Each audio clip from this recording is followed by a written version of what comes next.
अस्सलाम वालेकुम नाज़रीन, मैं हूँ वकास अज़ीम और आप देख रहे हैं मेरा यूट्यूब चैनल वकास अज़ीम रिपोर्टर के नाम से। आप इसे यूट्यूब पर सर्च कर सकते हैं। सब्सक्राइब करें, लाइक करें, दोस्तों के साथ शेयर करें और वीडियो से मुताल्लिक़ अपना फ़ीडबैक लाजमी दें। दोस्तों, बड़ी ईद उल अज़हा से पहले एक खुशखबरी आपको मिली थी और दूसरी खुशखबरी अब कुछ दिनों बाद आपको मिलने वाली है।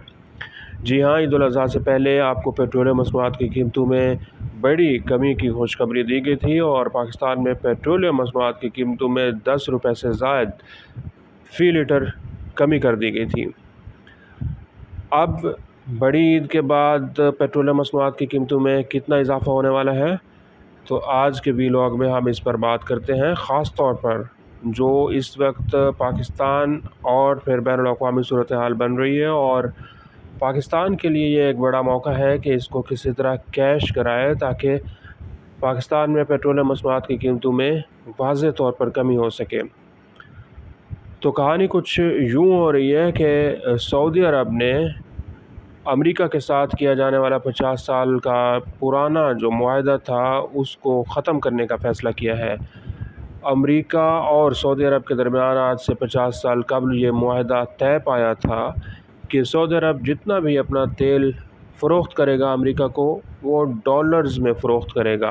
अमेरिका सऊदी अरब को डॉलर्स देगा तो ही सऊदी अरब उसको अपना तेल एक्सपोर्ट कर सकेगा, फ़रोख्त कर सकेगा। लेकिन अब ये मुआहदा जो है ये 50 साल के बाद ख़त्म हो चुका है।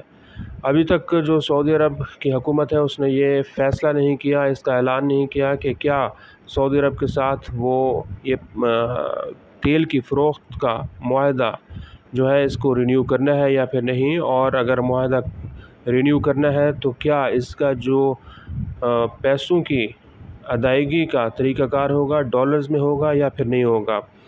जो रिपोर्ट्स हमारे सामने आ रही हैं उसमें ये वाज़ेह तौर पर देखा जा रहा है कि चूँकि ये मुआहदा ख़त्म हो चुका है तो अब सऊदी अरब जो है वो आज़ाद है, वो किसी भी मुल्क को अपना तेल फ़रोख्त कर सकता है और किसी भी करेंसी में फ़रोख्त कर सकता है। ख़ास तौर पर डॉलर के बाद जो बड़ी ताकतवर दुनिया की करेंसीज़ हैं जिसमें चीन की RMB, चीनी युआन, जापानीज़ युआन और जो दीगर करेंसीज़ हैं उसमें भी सऊदी अरब अपना तेल दूसरे ममालिक को फ़रोख्त कर सकता है, बेच सकता है।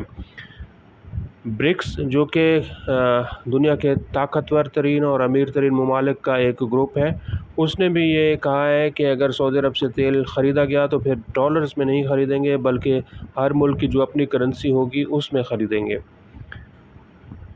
तो इस तरह दुनिया के जो बहुत सारे माहिरीन हैं वो ये कह रहे हैं कि अब डॉलर की जो एक हुक्मरानी थी वो ख़त्म होने वाली है। इसमें किस हद तक सदाकत है और क्या दुनिया के ये जो सारे ममालिक हैं ये इकट्ठे मिलकर डॉलर की हुक्मरानी को ख़त्म कर सकते हैं या फिर नहीं, इस वीडियो में हम इस मामले के ऊपर भी बात करेंगे क्योंकि हालात जो हैं वो बहुत तेज़ी से तब्दील होते हुए दिखाई दे रहे हैं।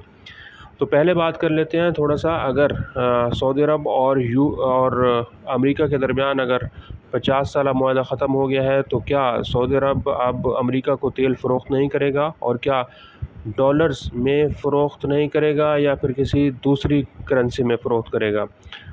लेट्स सपोज़ कि अगर ये मुआहदा ख़त्म हो जाता है और रिन्यू नहीं होता तो फिर अमेरिका को इसका सबसे ज़्यादा नुकसान होगा। 4 ऐसे शोबे हैं जो कि अमेरिका में बहुत ज़्यादा मुतासर होंगे। सबसे पहले अमेरिका का बैंकिंग सेक्टर और अमेरिका की जो एक्सचेंज कंपनीज़ हैं वो मुतासर होंगी क्योंकि अमेरिका जो है वो बैंकिंग सेक्टर से डॉलर्स लेकर, एक्सचेंज कंपनियों से डॉलर्स लेकर अपने सऊदी अरब से तेल की ख़रीदारी करता था। दूसरा जो है उसका जो अमेरिका का रिटेल सेक्टर है, यानी कि कंज्यूमर्स की जो अशियाए खुर्दनोश हैं वो अमेरिका में महंगी हो जाएंगी क्योंकि डॉलर्स की जो डिमांड एंड सप्लाई का गैप है उसमें अच्छा खासा फ़र्क आ सकता है। तीसरा ये बताया जा रहा है कि अमेरिका में जो IT की कंपनीज़ हैं, अगर सऊदी अरब और अमेरिका के दरमियान ये मुआहदा ख़त्म होता है तो फिर IT का जो सेक्टर है अमेरिका के अंदर वो भी बहुत बड़े पैमाने पर मुतासर हो सकता है और अमेरिका में जो IT कंपनीज़ हैं वहाँ पर बेरोज़गारी की शरह भी बढ़ सकती है। अमेरिका का जो फाइनेंशियल सेक्टर है उसके ऊपर भी दबाव आ सकता है और अमेरिका में महंगाई भी बढ़ सकती है क्योंकि आम तौर पर अगर हम पाकिस्तान किसी भी मुल्क से अपनी करेंसी में रुपए में कोई भी चीज़ ख़रीदेगा तो उसकी करेंसी के ऊपर कोई दबाव नहीं आएगा। लेकिन अगर हम डॉलर्स में या किसी और करेंसी में ख़रीदारी करेंगे तो फिर हमें अपने रुपीज़ को डॉलर्स में कन्वर्ट कराना होगा। इसी तरह अगर अमेरिका जो है वो डॉलर्स की बजाय किसी और करेंसी के ज़रिए सऊदी अरब से तेल ख़रीदेगा तो यकीनन उसकी करेंसी के ऊपर भी दबाव आएगा। अब सऊदी अरब के पास बहुत सारे ऑप्शन हैं। ज़रूरी नहीं है कि सऊदी अरब डॉलर्स में ही तेल बेचता रहे। अगर चीन उसको अच्छी ऑफ़र करता है तो फिर वो चीनी करेंसी यानी कि चीनी आरएमबी, चीनी युआन में भी चीन को तेल बेच सकता है। इसी तरह जापान की जो करेंसी है उसमें भी सऊदी अरब अपना तेल जापान को और दूसरे ममालिक को बेच सकता है। यूरोपियन जो कंट्रीज़ हैं उनको भी सऊदी अरब डॉलर्स की बजाय उनकी जो करेंसीज़ होगी मुताल्लिका जो मुल्क होगा उसमें फ़रोख्त कर सकता है।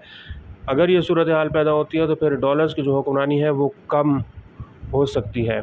इसमें अब पाकिस्तान के लिए क्या फ़ायदा है और पाकिस्तान के अंदर पेट्रोलियम मसनूआत की कीमतें किस तरह कम हो सकती हैं, वो इस तरह हो सकती है कि पाकिस्तान के पास ना तो डॉलर्स हैं, ना ही यूरोज़ हैं, ना पाउंड्स हैं, ना चीनी युआन है और ना ही जापानीज़ युआन है।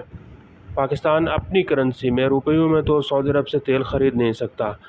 एक विंडो है अपॉर्चुनिटी की और वो विंडो ये है कि पाकिस्तान चीन की करेंसी में ख़रीदारी शुरू कर सकता है, सऊदी अरब से तेल ख़रीद सकता है।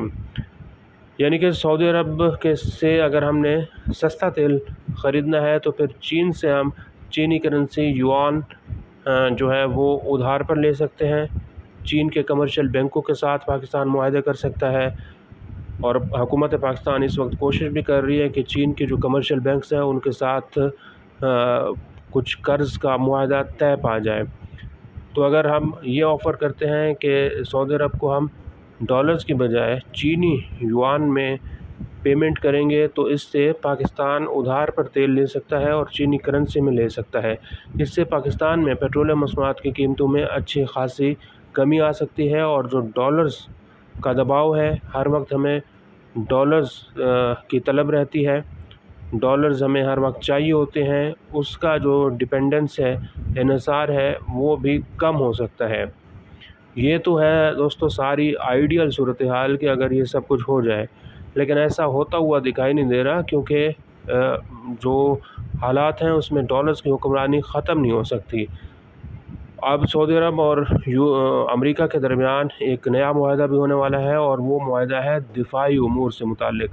तो सऊदी अरब जो है वो अमेरिका के साथ दिफा के शोबे में भी एक मुआहदा करने जा रहा है और ये मुआहदा उस तरह का होगा जिस तरह के यूएई के साथ किया गया है। तो सऊदी अरब और जो गल्फ़ ममालिक हैं, अरब ममालिक हैं, वो अमेरिका के साथ उनके ताल्लुकात मज़ीद बेहतर हो जाएंगे, मज़बूत हो जाएंगे। तो डॉलर्स की जो हुक्मरानी है वो फ़ौरी तौर पर ख़त्म होती हुई नहीं दिखाई दे रही। अब डिपेंड करता है कि सऊदी अरब और अमेरिका के दरमियान जो तेल की ख़रीद व फ़रोख्त का मुआहदा है वो कब रिन्यू होता है, किन टर्म्स के ऊपर रिन्यू होता है, इसके पाकिस्तान के ऊपर क्या असरात आएंगे। आज के लिए इतना ही। इस वीडियो को आप कमेंट सेक्शन में जाकर लाइक कर सकते हैं और अपनी राय का भी इज़हार कर सकते हैं। बहुत बहुत शुक्रिया।